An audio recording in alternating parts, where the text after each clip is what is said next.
আসসালামু আলাইকুম এভরিওয়ান। আজকে আমরা কথা বলবো 10,000 টাকায় দুই ব্র্যান্ডের সেরা দুটি phone Samsung Innova 20 versus itel A70 এই দুটি ফোন নিয়ে। দুটি ফোনের ভালো মন্দ দিক খুঁজে বের করে পার্ট বাই পার্ট কম্পেয়ার করে দেখব কোন ফোনটি সেরা আর সেরা।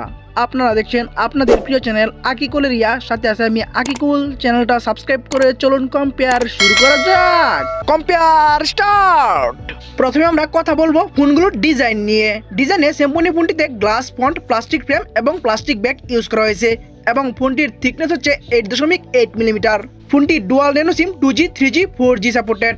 ওয়েট মানে ওজন হচ্ছে 192 গ্রাম।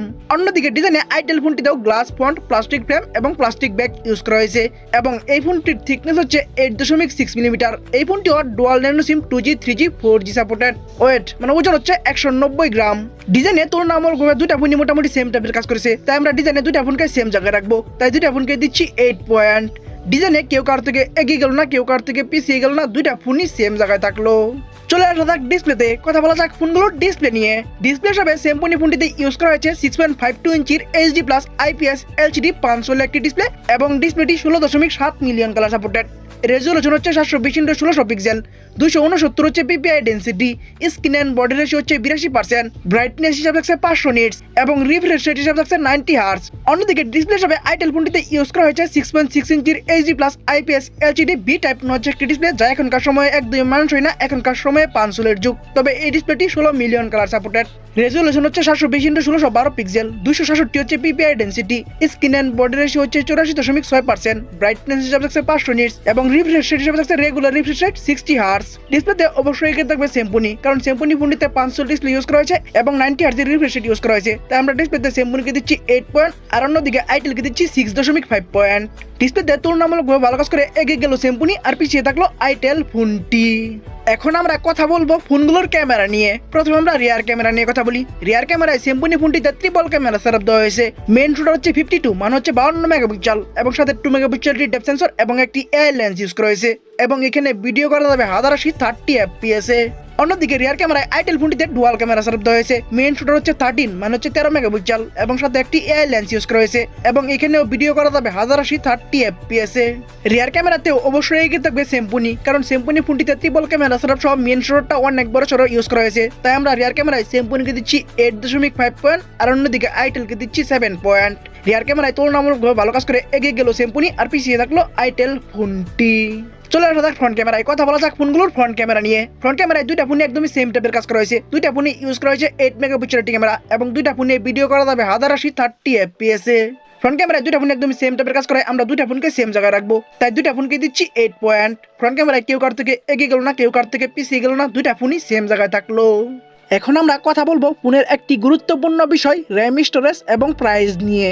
র্যামে স্যামসুং ফোনটি একটি ভ্যারিয়েন্টে অ্যাভেলেবেল 4GB এবং স্টোরেজও একটি ভ্যারিয়েন্টে অ্যাভেলেবেল 128GB। স্টোরেজ টাইপ হচ্ছে UFS 2.2। মাইক্রো SD মানে হচ্ছে এক্সট্রা মেমরি কার্ড ইউজ করা যাবে আপ টু 256GB পর্যন্ত। ভিডিও অফিসিয়াল প্রাইসে এই ফোনটি একটি ভ্যারিয়েন্টে অ্যাভেলেবেল 10,199 টাকা 4128 এই একটি ভ্যারিয়েন্টে ফোনটি বাংলাদেশে অ্যাভেলেবেল। অন্যদিকে আইটেল ফোনটি র্যামে একটি ভ্যারিয়েন্টে অ্যাভেলেবেল। আইটেল কোম্পানির প্রচার দিতেছে 12GB র্যাম, এখানে 4GB হচ্ছে মেন র্যাম আর 8GB হচ্ছে ভার্চুয়াল র্যাম। আইটেল ফোনটি 4GB র্যাম এই একটি ভ্যারিয়েন্টে অ্যাভেলেবেল এবং স্টোরেজে দুটি ভ্যারিয়েন্টে অ্যাভেলেবেল 64GB এবং 128GB। স্টোরেজটা হচ্ছে eMMC 5.1। মাইক্রো SD মানে হচ্ছে এক্সট্রা মেমরি কার্ড ইউজ করা যাবে আপ টু 2TB পর্যন্ত। ভিডিও অফিসিয়াল প্রাইসে এই ফোনটি দুইটি ভ্যারিয়েন্টে অ্যাভেলেবেল 8,990 টাকা 464 এবং 9,990 টাকা 4128 এই দুইটি ভ্যারিয়েন্টে ফোনটি বাংলাদেশে অ্যাভেলেবেল। আমরা কম্পেয়ার করব স্যামসুংয়ের একটি ভ্যারিয়েন্টের সাথে আইটেলের দ্বিতীয় ভ্যারিয়েন্টের, কারণ আইটেল দ্বিতীয় ভ্যারিয়েন্টে এবং স্যামসুং একটি ভ্যারিয়েন্টে র্যাম স্টোরেজ সেম দেওয়া হয়েছে, তবে তুলনামূলকভাবে প্রাইস কিছুটা বেশি রেখেছে স্যামসুং। তবে স্যামসুং ফোনটিতে কিছুটা প্রাইস বেশি রাখলেও তারা কিন্তু স্টোরেজ টাইপটা ভালো দিয়েছে। UFS 2.2 ক্যাটাগরির স্টোরেজ টাইপ eMMC 5.1 এর তুলনায় ভালো, তাই র্যাম স্টোরেজ এবং প্রাইসে প্রাইস কিছুটা বেশি রাখলেও স্টোরেজ টাইপটা ভালো দেওয়ায় আমরা দুইটা ফোনকে সেম জায়গায় রাখবো, তাই র্যাম স্টোরেজ এবং প্রাইসে দুইটা ফোনকে দিচ্ছি 8 পয়েন্ট। র্যাম স্টোরেজ এবং প্রাইসে কেউ কারো থেকে এগিয়ে গেল না, কেউ কারো থেকে পিছিয়ে গেল না, দুইটা ফোনই সেম জায়গায় থাকলো। এখন আমরা কথা বলবো একটি ফোনের সব থেকে গুরুত্বপূর্ণ বিষয় প্রসেসর এবং পারফরমেন্স নিয়ে। প্রসেসর হিসেবে স্যামসুং ফোনটিতে ইউজ করা হয়েছে ইউনিসক টাইগার সিরিজের T606 12 ন্যানোমিটার আর্কিটেকচার বিল্ড করা 1.6 GHz এর একটি অক্টাকোর প্রসেসর। 2024 সালের প্রসেসর লিস্টে এই প্রসেসরটি 130 নম্বরে আছে।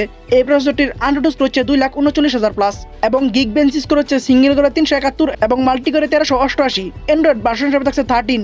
অন্যদিকে প্রসেসর হিসেবে আইটেল ফোনটিতে ইউজ করা হয়েছে ইউনিসক টাইগার সিরিজের T603 12 ন্যানোমিটার আর্কিটেকচার বিল করা 1.6 GHz এর একটি অক্টাকোর প্রসেসর। 2024 সালের প্রসেসর লিস্টে এই প্রসেসরটি 140 নম্বর আছে। এই প্রসেসরটির আন্ডারডোজ স্কোর হচ্ছে 1,53,000 প্লাস এবং গিগবেঞ্চ স্কোর হচ্ছে সিঙ্গেল করে 228 এবং মাল্টি করে 841। অ্যান্ড্রয়েড ভার্সন হিসেবে এখানে থাকছে 13। দুইটা ফোনই সেম অ্যান্ড্রয়েড ভার্সন 13 ইউজ করলেও তুলনামূলকভাবে প্রসেসরটা ভালো দিয়েছে স্যামসুং। তাই প্রসেসর এবং পারফরম্যান্সে অবশ্যই এগিয়ে থাকবে স্যামসুং। তাই স্যামসুংকে দিচ্ছি 8 পয়েন্ট আর অন্যদিকে আইটেলকে দিচ্ছি 7 পয়েন্ট। প্রসেসর এবং পারফরম্যান্সে প্রসেসরটা তুলনামূলকভাবে ভালো দিয়ে এগিয়ে গেল স্যামসুং আর পিছিয়ে থাকলো আইটেল ফোনটি।